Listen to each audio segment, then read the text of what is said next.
Well, coming up tonight, Oregon taking on Liberty in the NCAA Tournament, and that gives us an opportunity to catch up again with our next guest, a Baltimore native, once at Poly, now with the Ducks.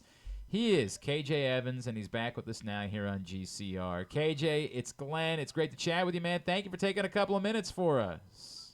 Yes, sir. No problem. Hey, man, a great season, obviously, for you guys. Can you kind of walk me through, right, like the craziness of joining a new league, everything that comes with it, how you all were able to handle that? It seems like everybody made a big deal out about all the travel that was going to be involved, but clearly you guys handled all that pretty well this year. Yeah, we did. Yeah, I mean, it wasn't really no problem. I mean, if you want to get to the next level, you got to do the same things that teams are doing on a nightly basis. So you kind of got to get adapt, to it, going cross country and stuff. So I don't think it really did anything to our team. I think we just embraced it. No doubt, that's what came with it. Did you guys talk about that at all going into the year? Like, hey, this is what it's like in the NBA. Like, this is what we need to be. We need to be ready for this. We didn't talk about it too much, but when we did, I mean, we kind of just knew that like this is what we wanted to be. This is how like things are going. So we kind of just had to adjust. I appreciate that, man. What about when teams go out there? It's something we talked about here all the time, right? Like when Maryland went out, you guys took care of it. Do you guys feel like you have a huge advantage when teams from the East are coming out to play you guys in Eugene?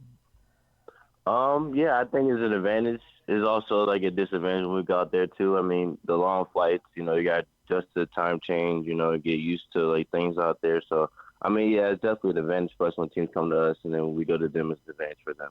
I get that. It's a different world, man. But it led for some exciting basketball this year, no doubt. Yeah, it did. KJ, at one point this year, you guys looked like you might not lose a game.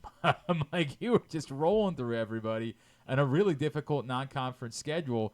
How difficult was like the Big Ten? I feel like what we learned this year was truly how good of a league it was, because we know these are all really good teams, but it was tough for anybody to get really like any separation within the league because of how difficult things were night in, night out. Yeah, the Big Ten. Because the beginning of the year we were just kind of going through. We went to Vegas, started beating them teams over there, won the championship obviously, and then coming in the Big Ten, like it wasn't like so sweet. You know what I mean? Like it just was like it was a hard team every night. Like you had to go out there. Like any team can beat you at any given night, and that's what's kind of what was happening. And we can beat any team. So it was just a hard league to really win and stay afloat. Do you feel at all like the entire league maybe didn't get the credit it deserves seeding wise? Like we watch teams in the SEC beat each other up all year, and they still all got like 1-2 seeds.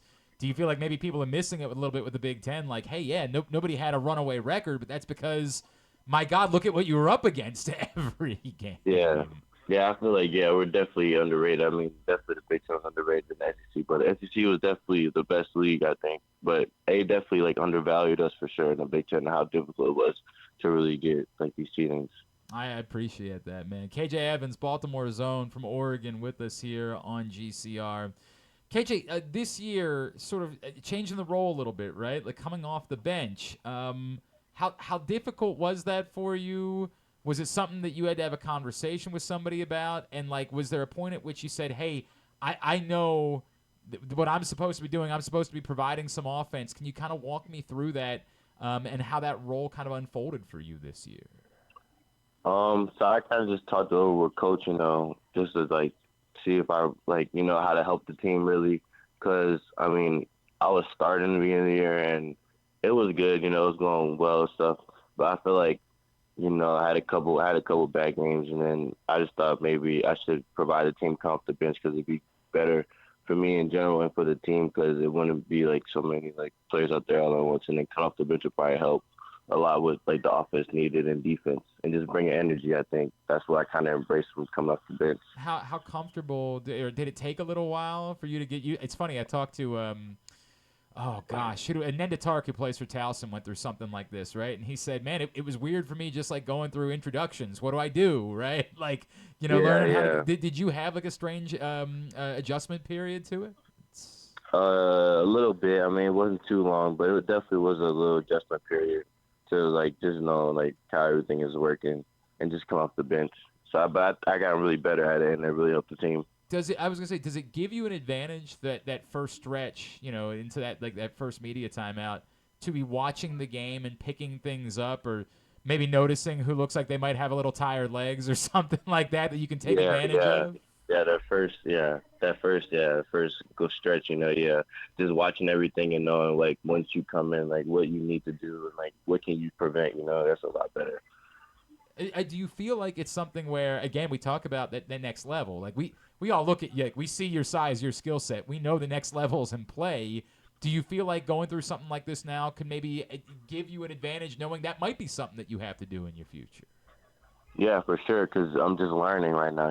Learning to perfect it in a way. So just in case of another opportunity like this happens at next level, then I can know what to do and know how to adjust to it. I understand that entirely. KJ Evans with us here on GCR.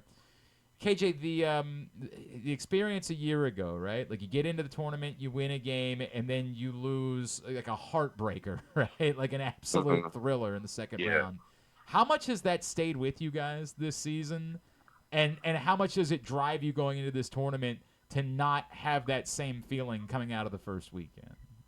Um, I mean, for me personally, it's definitely been lingering in my mind, like that game last year. So it's definitely given like fuel to the team and fuel to me to know like we could have really made it last year further.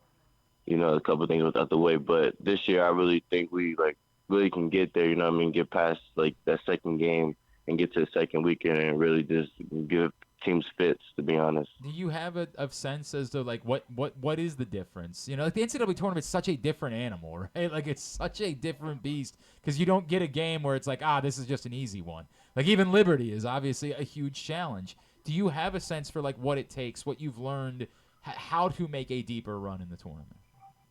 Yeah, I mean, just knowing doing all the little things, to get to this point, and you just got to keep going with it. I mean, one game at a time. You can't really think too far ahead because anything can happen in the tournament. But you want the best outcome really, and we just try to really look at it like one game at a time, and really be focused on the little things and make sure that we do what we do, and as a team, then we know what the outcome can really be. I appreciate that, man. I love that. KJ, has like the Pacific Northwest become home to you? Like, do you still go through like feelings of homesickness a little bit, or is like, how's that been now 2 years in? Um, I definitely feel homesickness. I can't lie about that. I definitely feel homesickness, but I mean, I definitely got used to being out here. The time change, just the difference. I mean, I'm definitely gotten used to it, but the homesickness, I've definitely felt it. Yeah, I guess, is it a bummer that it didn't work out, that you guys got a trip to Maryland this year? Like, man, you get in the Big Ten Uh, and you can't get a trip home. yeah. I was definitely looking forward to doing that, but I mean, they came out here obviously, so Right. hopefully I get to go back home, Hopefully, and play them. hopefully that's the case. No doubt about it. Tell me, superstitions, right? Are you a superstitious guy? Like, this is obviously it's the time of year you can't afford to lose a game. Is there anything that we don't know about you that you take before a game that you have to do in preparing, anything like that? Nah, I don't believe really in superstitious stuff. I kind of just go with the flow. I kind of go with the Now, flow. wait a second. Like, I know you had like your first career double a couple weeks ago. There was no like part of you that was like, I need to do things. You didn't have any feeling like, how do I replicate this next time out? No, not really. I think I just thought of just going out there and trying to do the same thing I did for that game and just help win. To be honest, the I, first and foremost is to win. I get that, man. I completely understand it.